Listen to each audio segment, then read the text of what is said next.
Bonjour à tous et bienvenue dans cette émission, chers internautes. Nous allons parler de la RDC où le plan de balkanisation est toujours en marche. En tout cas, le sujet a été relancé par l'évêque du diocèse de Bunia, Monseigneur Dieudonné Uringui, qui dans son homélie a clairement déclaré que le plan de balkanisation est toujours en cours. Il dit qu'il a été en Allemagne et il a vu une carte où le pays a été divisé en 4 parties et il affirme que on veut faire de la RDC comme on a fait au Soudan. Nous avons comme invité Freddy Mulumba. Freddy Mulumba, vous le savez, il est politologue, écrivain, mais aussi directeur général adjoint de la RTNC. Freddy Mulumba, qui a fait passer plus de 10 ans dans la lutte contre la balkanisation de la RDC. Freddy Mulumba, bonjour. Bonjour Adam. Alors après donc l'évêque Dieudonné Uringui, on sait que avant lui il y avait aussi le cardinal Ambongo qui était au Kivu, qui a confirmé le plan de balkanisation. Alors cher Freddy, on pensait que le plan de balkanisation était déjà dans les oubliettes. Adam, je pense que ce plan date il y a longtemps. Avant même que l'AFD soit mise en place. Je me rappelle, quand j'étais au potentiel, après avoir fait la campagne contre la balkanisation, nous avons reçu 2 personnes. Moi avec Emelka Bongo, donc de l'ambassade américaine, dans mon bureau au potentiel, qui nous demandaient, qui voulaient comprendre la balkanisation, ça vient d'où, c'est quoi, ils ne comprenaient rien. En fait, c'était le département d'État américain qui avait demandé à ce qu'ils viennent me rencontrer. On a une discussion pendant 1 heure. Et on leur a expliqué qu'est-ce qui est derrière tout ce qui est guerre à l'Est et tout ça. On a cité certains ouvrages. Et ils ont fait rapport à Washington. Et de Washington, il y a eu fuite dans Wikileaks. Et dans Wikileaks, tout ce qu'on avait parlé avec les diplomates de l'ambassade américaine est sorti. Donc, ils ont relaté tout ce qu'on avait dit. Ils sont arrivés à la fin pour dire nous ferons par tous les moyens pour que l'image de l'Amérique ne soit pas ternie. Et après ça, on m'a invité. J'ai fait 21 jours en Amérique, en commençant par le département d'État. On nous avait invités. On était 8 Africains avec 2 Congolais. On a eu des discussions au département d'État avec tous les services qui s'occupent de l'Afrique. Après discussion, il y a une dame, Catherine. Catherine, c'est une Américaine blanche qui travaille à l'ambassade ici en 2000. Elle s'occupait de l'économie. Après avoir discuté, elle m'a appelé de côté. Elle me dit, nous sommes inquiets pour votre propre pays. On ne voit pas les élites émerger. J'avais amené les livres sur la balkanisation qu'on avait publiés avec certains intellectuels. J'ai distribué partout où je suis passé. C'est pour vous dire que les projets existent bel et bien. Quand quelqu'un vient dire que le projet n'existe pas, il n'est pas honnête. Les projets de balkanisation existent bel et bien. Maintenant, ce qui est beaucoup plus intéressant, c'est comprendre la logique du monde capitaliste. Et quels sont les acteurs de cette balkanisation? Les acteurs, c'est d'abord le clan Bill Clinton, qui était à la base de la guerre de l'AFDEL, et que Mouzé a essayé un peu de changer la donne, et on l'a assassiné. Donc l'objectif pour ces gens, et pour la plupart, sont des gens qui étaient à Berlin en 1885, ou bien leurs petits-fils, qui estiment que le Congo leur appartiennent. Comme le Congo a été une création de Berlin, donc de multinationales, ils ont aussi le droit de revoir les frontières. Ça, c'est un des deux. Ces gens disent aussi que le Congo est trop grand. Il faut le couper pour mieux gérer. Mais il y a un soubassement raciste, pour ne pas dire racial. On ne peut pas laisser beaucoup de richesses aux Noirs. Ça, le fond du problème, en d'autres toutes ces dimensions économiques. Les Noirs ne méritent pas ça. Voilà pourquoi on peut tuer des millions de morts, personne n'en parle, même pas un procès. Donc ça sont les multinationales. Derrière les multinationales, vous avez des hommes d'affaires. Je veux parler de clan Bill Clinton. Donc, c'est eux, ils étaient à Arkansas.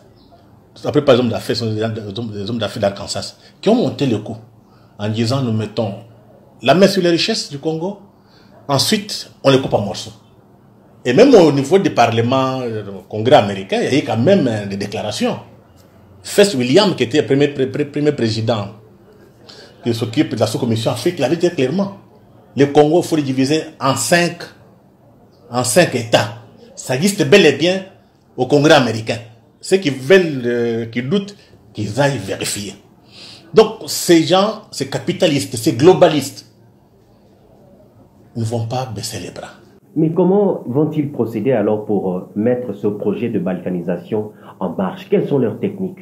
C'est d'abord, on a utilisé le Rwanda et l'Ouganda. Le Rwanda et l'Ouganda en disant que c'est un problème Banyamulenge, un problème ethnique, mais ils ont profité de ça pour greffer sur ce conflit en fin d'occuper. Donc ils ont calculé, ils ont fait un plan à long terme. Le Rwanda, l'Ouganda, mais des complices congolais. Il dit des complices congolais. Je pense que M. l'évêque a dit très clairement. Il y a des gens qui sont à Kinshasa, qui ont déjà pris contact, donc, parmi les dirigeants congolais, qui ont pris contact pour qu'on balkanise le pays. Il les connaît. Donc il y a le Rwanda, l'Ouganda, les complices congolais, mais aussi au niveau des médias. Je ne sais pas si vous vous rendez compte. Comment expliquer qu'il y a des problèmes à Kinshasa? Nos médias sont ailleurs. On tue des gens en Béni. Tu vois pas dans les médias. Parce que la plupart des médias ici sont financés par Soros avec aussi ça. Il n'y a pas seulement que Soros avec ça. La plupart des ONG, des fondations qui financent nos médias ici, sont au service de la balkanisation. Comment ils procèdent? Ils se taisent. Quand il y a des questions, on ne parle pas. Mais il y a aussi les médias traditionnels. Je vous prends l'exemple de la RTNC. Je suis ici. Il y a des coins, il n'y a pas de la RTNC. Vous partez vers Kamina, ni la radio, ni la télévision. C'est pour qu'avec le temps, les gens oublient qu'il y a un État central à Kinshasa. En oubliant, parce qu'on ne voit pas la télévision nationale, ni la radio, ils oublient, et on va leur proposer, faites ceci, cela, acceptez Kinshasa est très loin, parce que c'est leur discours. Mais ils sont soutenus par les fondations qui financent les médias. Que ce soit maintenant les médias publics, que ce soit les médias privés. C'est comme ça qu'on sait que on ne peut pas comprendre qu'un pays soit attaqué, vous avez la télévision nationale, il n'y a rien. Il y a un problème. Est-ce que vous avez vu un État, des hommes politiques congolais se lever pour dire ça ne marche pas, il faut discuter sur ce qui se passe à l'Est? Rien du tout. La complicité est tellement grave. Je pense qu'on est arrivé à un niveau tel que on ne doit pas baisser les bras. C'est un combat. Justement. Mais... un combat de la liberté. Donc, qu'est-ce qu'il faut faire maintenant pour sortir de ce plan de balkanisation qui date depuis longtemps, vous l'aviez dit, mais ça continue, ils ne vont pas baisser les bras. Comment faut-il s'en sortir? Trois choses. Un, il faut dénoncer tous les complices. Ils sont connus. Je pense que l'évêque l'a dit. Au lieu de se taire, il faut les dénoncer. Qui va les dénoncer? C'est ça le problème. L'évêque connaît, non? Mais il n'a pas cité de nom. Effectivement, il faut qu'il ait le courage de dénoncer ces politiciens qui sont complices. Deux, il faut que les médias soient réformés. Je dis, il faut que les médias soient réformés, en commençant par les médias d'État. Parce que quand on dit médias d'État, bien médias publics, c'est un média qui défend la patrie. Et quand vous voyez les médias de la patrie, les médias nationaux qui défendent la patrie, il y a un problème. Donc il y a comme ça quelque part. Parce que le seul média qui doit défendre le Congo, c'est la RTNC. Vous regardez la télévision, rien. Dans la radio, il n'y a rien. Comment expliquer ça? Donc il faudrait plus encore porter des gants. C'est question, soit on perd les pays, soit on les récupère. Et troisième chose, tu vois, il faut qu'il y ait des associations. Parce que ces gens travaillent sur le temps. Monseigneur a dit 30 ans pour arriver à ce qu'on coupe le Soudan. Ça fait combien d'années on a fait ça? Ça fait plus de 20 ans. Donc, comment ils procèdent? On tue des Congolais qui sont aux frontières. Les Congolais fuient au Kivu, en Ituri. La place est vide là. On place des Rwandais. Monseigneur l'a dit. Le cardinal a dit la même chose. Il y a même les rapports des Nations Unies. Et je demande aux Congolais de lire les rapports des experts de 2012 et les rapports mapping. Tout est écrit. Une question. Pourquoi à Kinshasa, les hommes politiques se taisent? Si les hommes politiques se taisent, Ils sont complices. Voilà pourquoi il faut maintenant créer des associations qui ont pour objectif de sauver la patrie, de lutter contre la banalisation. Donc, quand il y a des associations, des jeunes gens qui peuvent même, ça peut même pas dire pendant 10 ans, 20 ans, parce que l'occidental, les capitalistes ne comprennent que les rapports de force.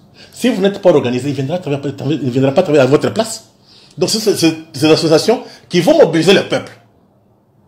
Et quatrième élément, l'armée. Il faut nettoyer. On est tellement infiltré. Et qu'on ait le courage. La liberté a un prix. Moussa Kabila a été assassiné parce qu'il n'a pas voulu accepter n'importe quoi. Lumumba a été assassiné. Donc il ne faudrait pas qu'il y ait encore des gens qui doivent mourir. Ce qui fait qu'il faut protéger nos élites. Il faut mobiliser le peuple et notre armée. Là, l'indépendance, on ne donne pas gratuitement. Donc c'est notre travail en tant qu'intellectuel, en tant que citoyen. Et c'est tous les médias. Il faut créer de nouveaux médias. Ça signifie que des médias qui ne sont pas financés par l'Occident. Parce que les gens qui reçoivent l'argent de l'Occident sont corrompus. Ce n'est pas marcher des mots. Tous ces petits médias que vous avez là, qui sont dans l'histoire, dans le sexe, Mokuna, c'est une diversion. Aujourd'hui, on vient de parler, ce que Monseigneur a parlé. Regardez dans les médias, les réseaux sociaux, qui en parle? Donc, tous les réseaux sociaux, c'est une diversion. Donc, il faut créer des médias alternatifs. Et pour cela, il faut le sacrifice. Mais, dernière question. Il y a des gens qui lient le projet de balkanisation à un pouvoir, à un régime. Or, en vous entendant parler, c'est un projet qui dure dans le temps. Donc, ça ne dépend pas d'un individu qui arrive au pouvoir ou d'un président quelconque. Non, je pense que la difficulté pour les Congolais, c'est quoi? On est dans les sentiments. On est faible. Le projet a été monté en 1994 par les Américains. On avait demandé à qui? Ils ont dit, nous voulons couper le Congo. Quelle que soit la personne. Donc, si vous ne mobilisez pas la population, il n'y aura rien. Donc, qu'on ne puisse pas parler des individus. Parce que ce discours-là est tenu par nos ennemis. Ils tiennent ce discours pour nous diviser. Donc, il faut qu'on soit très prudent. Qu'on soit très prudent. On tient ce discours pour diviser. Donc, il ne faut pas les écouter. Notre problème, mobiliser notre peuple. Notre armée doit être debout. Et nos intellectuels aussi. Les intellectuels, beaucoup sont corrompus. Ils sont où? Ils sont où? Ce sont des gens que les Blancs ont fabriqués, formés, pour soutenir leur propre projet. Par contre, ce sont ces intellectuels-là qui vont aller avec les Occidentaux pour balkaniser. Un exemple. Nous, on a écrit un livre sur la balkanisation avec un intellectuel congolais, professeur au Canada. Le même professeur a été récupéré par Kagame. Il a écrit un livre intitulé Du paradoxe congolais au miracle rwandais. Oui, il montre à Kinshasa, il n'y a rien. Donc il a trahi. Ce sont des traîtres. Et pour cela, il faut que la jeunesse comprenne. C'est pour la jeunesse. Hein. D'ici 20 ans, 30 ans, ceux qui ont 20 ans auront 50 ans. Ils seront dans quel état? Mais aussi interpeller ceux qui disent politique. On va laisser notre pays dans quelles conditions? Les générations qui viendront vont vivre où? Voilà aussi l'interpellation de Monseigneur. Oui. Et ça demande que les jours aujourd'hui, tout le monde doit être debout. Commencez d'abord par s'organiser. On parle en désordre. S'il y a plusieurs associations, avec comme objectif, non à la banalisation. Parce que la plupart des associations qu'on a maintenant sont financées par les ONG internationales. Au Filimbi, il y a encore ce soir de Lucha. C'est pour nous embrouiller. Comme les enfants n'ont pas le sens de l'histoire, on les manipule. Donc on ne porte plus des gants. C'est question de vie ou de mort. Merci beaucoup, merci. Nous retiendrons dans ce que l'évêque a dit. Il a dit, si nous ne faisons pas attention, nous allons être esclaves dans notre propre pays. Une phrase que vous avez l'habitude de répéter d'ailleurs. Disons merci à tous ceux qui nous suivent et merci à vos remarques, à vos suggestions, à vos encouragements aussi. Au revoir et à la prochaine.